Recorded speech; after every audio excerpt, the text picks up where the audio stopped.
Welcome to episode 79 of the Which Money podcast, your weekly hit of money news and personal finance hacks to help make you better off. I'm Lucia Ariano, and here's what's coming up this week. Obviously, everyone remembers what happened at Grenfell. Putting this cladding situation, this building safety crisis on top of those worries during a pandemic is really not going to help. What the government actually discovered in the months after Grenfell is that it had been used on hundreds of buildings. I worry if my very elderly parents come to visit, and so they don't very often anymore because I don't know what will happen if the fire alarm rings.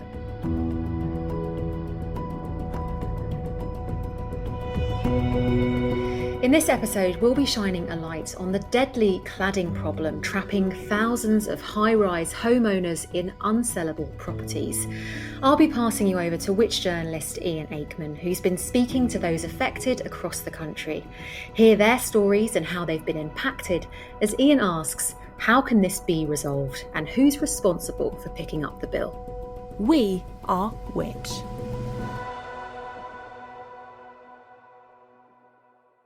If you were given a bill for £50,000, just out of the blue, could you pay it? What if it was potentially life or death? This is reality for thousands of people living in flats across the country, and it all comes back to Grenfell Tower. It's impossible to overstate just how devastating the Grenfell Tower fire of 2017 was. 72 people lost their lives, hundreds lost their homes, and the tragedy uncovered a shocking scandal in the building sector, with repercussions being felt to this very day. A major consequence is that millions of people across the country could potentially be faced with bills for tens of thousands of pounds to fix buildings they didn't build and that they don't own. And if they can't afford to pay them and nothing else changes, the next Grenfell could be right around the corner. My name is Peter Apps. I'm Deputy Editor at Inside Housing magazine. Peter Apps is currently reporting on the ongoing Grenfell inquiry, and he's been covering the story since the beginning. To be honest, we were covering fire safety and tower blocks before that as well. It's been an issue of interest to us as a magazine since at least the Lakanal House fire in 2009. So yeah, we go quite a long way back with this story. All of this makes Peter the perfect person to catch us up with what's been going on since the Grenfell tragedy. Obviously, everyone remembers what happened at Grenfell. In the immediate aftermath of that, there was a huge emphasis on figuring out why it happened, I suppose, and what was needed to be done to stop it happening again. This focus led the government to start a search for other buildings with the same type of cladding found on Grenfell, which is called aluminium composite material, or ACM. It's two thin sheets of aluminium, and in between those two sheets you've got a plastic called polyethylene, and polyethylene is essentially, I mean, this isn't just a metaphor, it literally chemically is petrol, but in a solid form, and as a result it burns very fiercely, and not only that, it melts and drips and spreads fire around. So it's a very nasty product to have on a building where people sleep. The government was hoping that it would find maybe a few more buildings with ACM cladding, remove it, and then put the problem behind them. It didn't work out that way. What the government actually discovered in the months after Grenfell is that it had been used on hundreds of buildings. And these were all kinds of buildings. Hospitals, it includes luxury hotels, it includes very high-end private sector homes. I've been to blocks with ACM on the walls that have, Bentleys parked in underground car parks and sort of, penthouse apartments that are worth millions.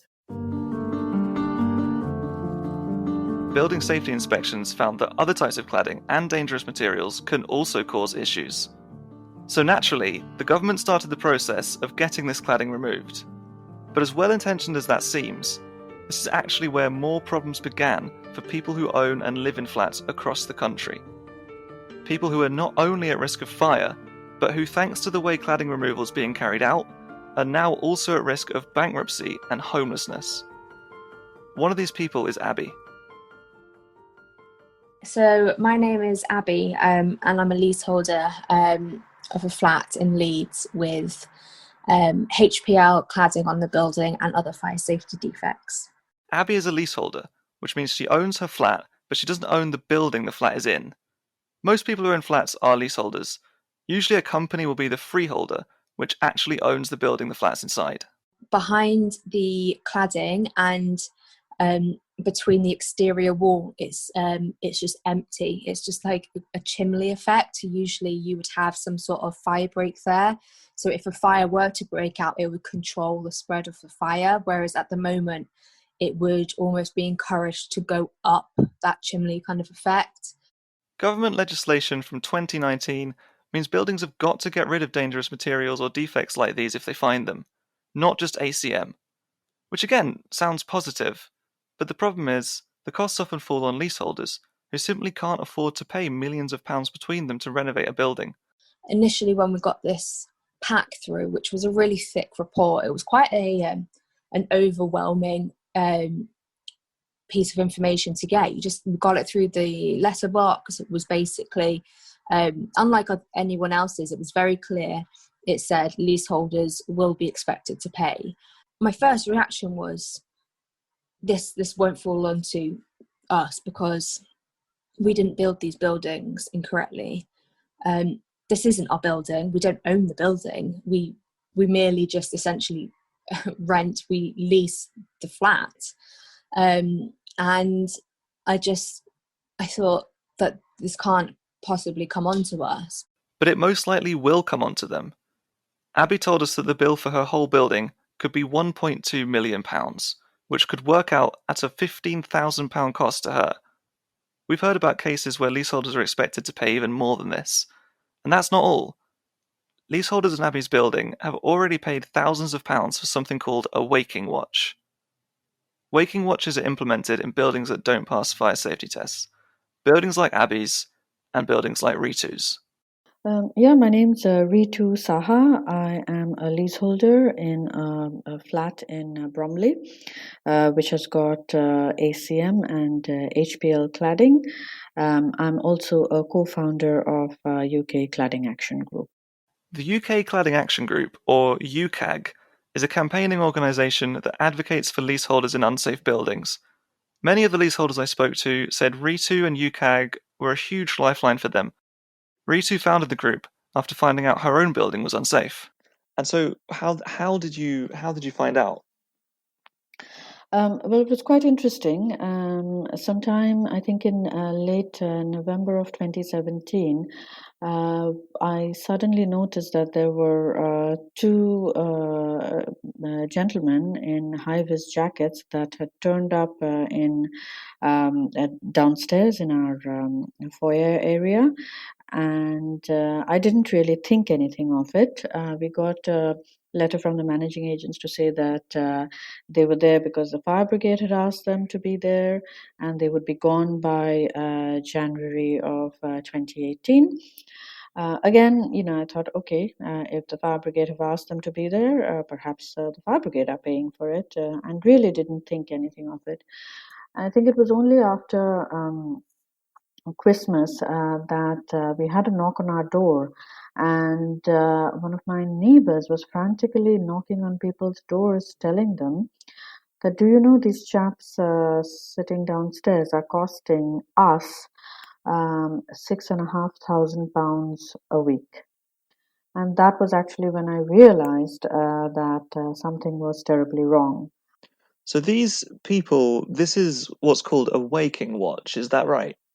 Yes, that is correct. They are just wardens who patrol the building 24/7 to look for signs of fire, literally, so that we do not burn to death in our own flats. And so what's it like having them there? Have you sort of got used to it by now?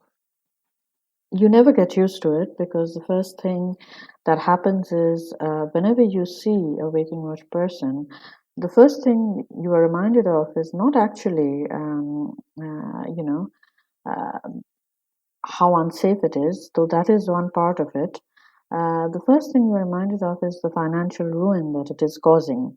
We've heard from many leaseholders in buildings with waking watches, which can be hugely expensive, often costing hundreds of pounds a month per flat. And in some cases, leaseholders have not been consulted about the contractor carrying out the watch, and therefore about how much it will cost to them. So it has been heartbreaking to have these fire wardens because I do not feel safe with them. They are from an external agency, and I do not believe that a human being patrolling a 10-story block is going to save me in case a fire breaks out. When we asked the National Fire Chiefs Council about waking watches for an article we were working on, it pointed us to its FAQs page, which made it clear that they are not meant to be a long-term solution. They're just meant to be in place temporarily until cladding has been removed and other problems have been addressed. But in some cases, they last for years. Ritu's waking watch is still there. We are Which. So thanks for having me on today, Ian. My name's Amanda. I'm a nurse living in Battersea area of London, so we're actually under the Wandsworth Council. Amanda's building doesn't have a waking watch, but it does have problems. So I bought a one-bed apartment right on the riverfront in Battersea in 2018. It was in July time, and I've had it there since. So we're coming up to 3 years next July that I will have had the apartment. And when you bought it, you thought it would be safe to live in, right? Yeah, of course. I mean, our building is pretty much 10 years old. It's brand new. It's all glass. If you looked at it, it does not look like it's got any cladding on there. So we were actually quite shocked when we got the fire report back. Amanda only got a fire report because she was trying to sell her flat, and the buyer she'd found couldn't get a mortgage from a bank unless the building had what's called an EWS1 certificate. This situation is extremely common for affected leaseholders. When the certificate decision came through, it was bad news. Her property didn't pass. That took about 12 months to come through. We got that back, I want to say, 2 months ago. So it meant that all of us are technically trapped in there at the moment, in that we can't sell, we can't remortgage, and we can't do anything really. But the remedial work it would take for the building to pass won't be cheap. So you mentioned there that this might cost millions of pounds. Would it be you leaseholders who would have to pay for it? Yeah, so basically the situation that we're in at the moment, Ian, is we've had the report back. We've had a verbal quote from the management company of between 30 and 50,000 per apartment. If the bills do end up being this large, and if Amanda does somehow find the money herself, the work will only be done if every flat in the building also finds the money.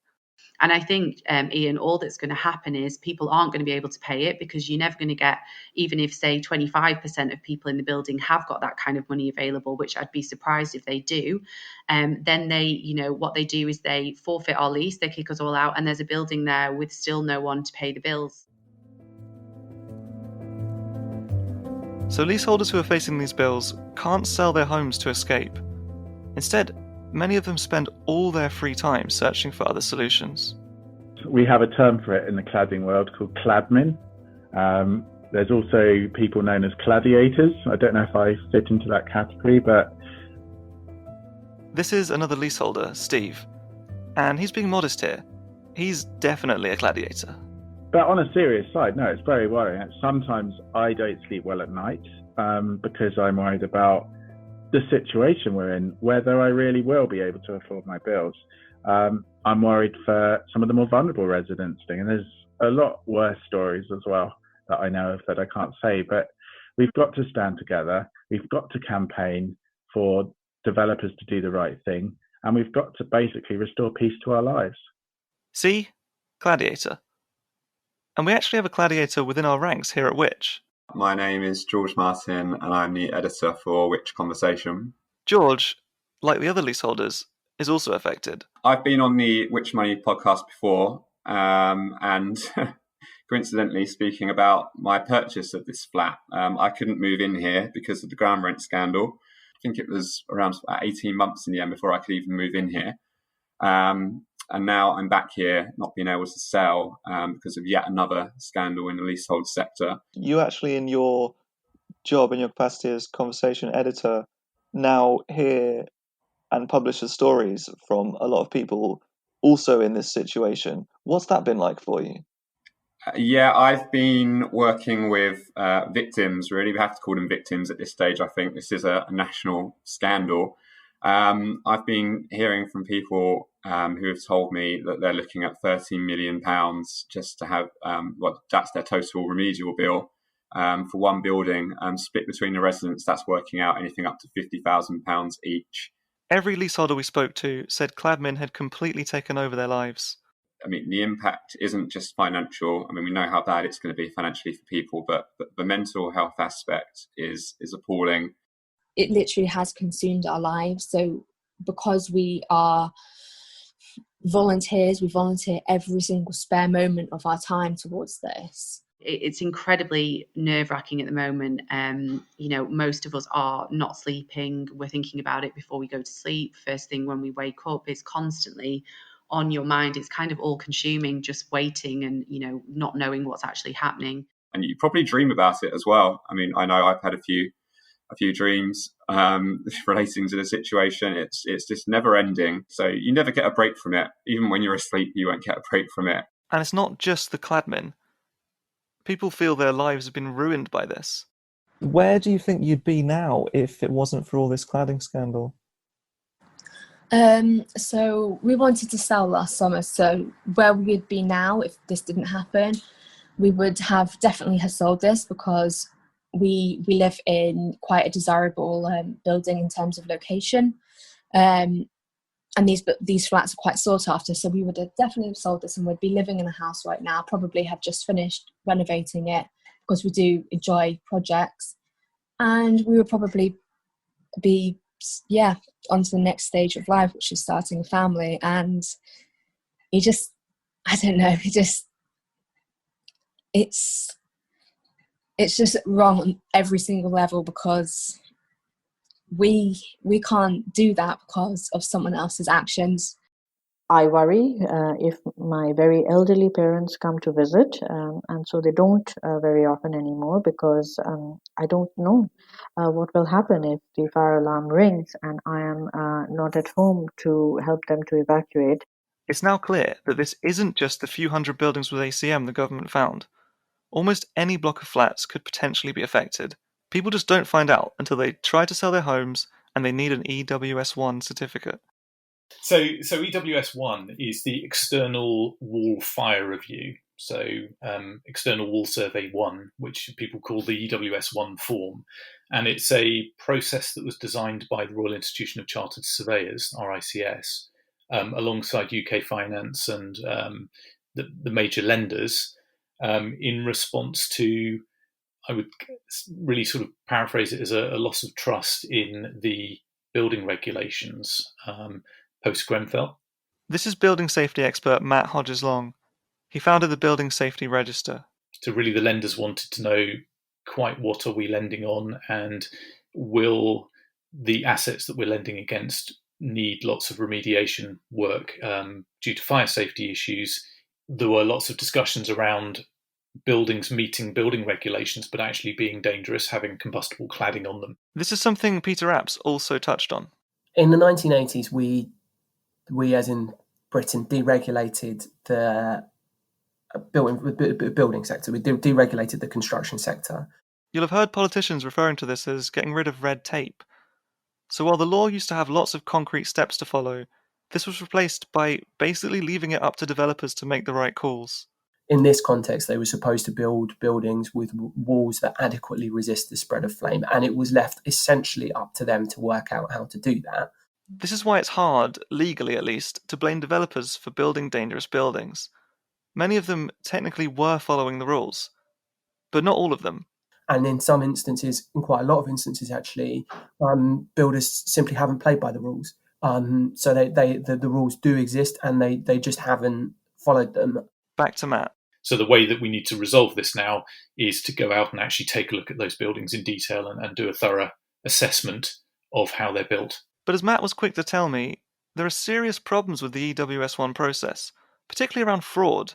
Fraud comes in a number of areas for EWS1, and it's taken months and the great work of Which to bring this to the public's attention, and then following on from that with other news outlets. Lauren Merriweather was one of the people behind that work. So someone sent me one of these fire safety reports and an EWS1 form initially because they thought it was really amateur looking, and they were quite annoyed that they'd been charged £15,000 for something that was so poorly put together, and they also had concerns that the inspection had never actually taken place. So on first look, the company had an impressive website, lots of testimonials, but when I started checking out the people behind the company that had completed these forms and this inspection, it all started to unravel.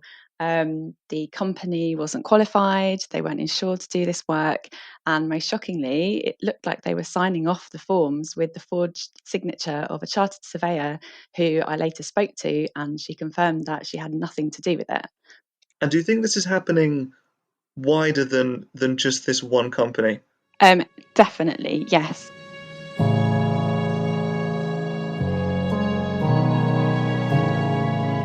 If you're keeping count, these leaseholders are at risk of fire, bankruptcy, homelessness, and now fraud. So you might be wondering if there's any government help for them. The answer is there's some, but no one we spoke to thinks it's enough. More than £1 billion has been put aside to remove cladding, but buildings have to go through a long approval process to get any of the money, potentially racking up Waking Watch charges in the process. When we asked the government why remediation costs are falling on leaseholders as opposed to freeholders who own the buildings or the developers who built them with dangerous materials, it said this: Building safety is the responsibility of building owners, and they should seek the costs of remediation work from developers and their warranty schemes without passing them on to leaseholders. But this isn't what's happening. Peter Apps thinks the government will step in soon, as before long the scandal could have an impact on the entire economy. I'm not exaggerating in saying that it's less likely than not that if you live in a building of a certain height at the moment, you probably can't sell your home because you need to get a fire engineer to sign it off as safe. And there's capacity issues and fire engineers are unwilling to do that and all of that sort of thing. There are potentially 3 million people who are in that position. Lots of them won't realise it because they've got to try and sell their home to figure it out, but that is the case. If you think about how property transactions work, there's always a long chain. So, if I sell my 2-bedroom house to someone who's a first-time buyer and then I'm trying to move somewhere else, somewhere within that chain there will probably be someone who's in a flat. If that person who's in the flat can't sell, then none of the other transactions which are affected can go ahead either. And so the ripple effect of that spreads out into the property market and starts pushing down transaction volumes everywhere.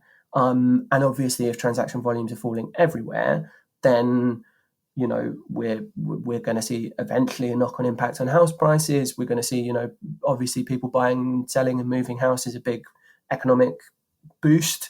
And, we're not really at a point where we can do without them. So that's a worry for government. And the thing is, under the current approach where leaseholders have to pay, these buildings will not be made safe.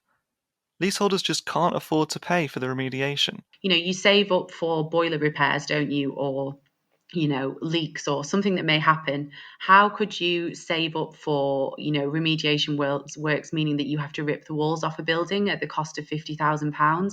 It's just not something that would even enter your head. And I think people will generally have money worries anyway. Putting this cladding situation, this building safety crisis on top of those worries during a pandemic is really, really not going to help. And Peter Apps says social housing blocks are running into the same problem. The thing is, in a sort of typical social housing block, you will always have leaseholders because often they're mixed tenure. So you've got some social housing tenants and some private owners and some shared owners, but also even in ones where it's all social housing, you've got people who over time have bought their homes under the right to buy. And lots of social housing providers have indicated to those residents that if they can't get government funding, they will ask them to pay. So what do campaigners and leaseholders suggest? It can pretty much be summed up as safety first. Rather than haggling about who pays, make the buildings safe with government money put up front. After all, it was a failure of building regulations that caused this crisis. So it is, if regulations fail, then unfortunately it is a failure of governance, and a failure of governance needs to be fixed by the government of the day. So there will be some taxpayer funds involved, but we are saying that that should be used to make people safe in their homes. Then go after those who actually built these dangerous, defective buildings, be it the construction industry. We are hearing horrific stories from the Grenfell inquiry about, the manufacturers of these materials and how tests were manipulated to, sell these products.